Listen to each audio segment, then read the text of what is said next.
కనురెప్పల కాలంలోనే కథ మొత్తం మారిపోయిందే.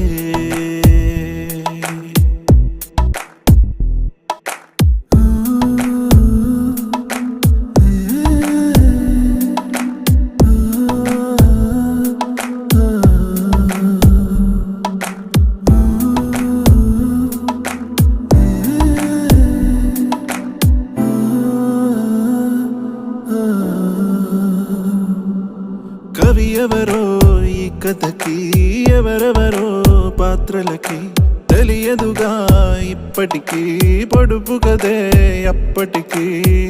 మనమంటూ అనుకున్నా ఒంటరిగానే మిగిలున్నా, ఇందరిలో కలిసున్నా వెలితిని నేను చూస్తున్నా.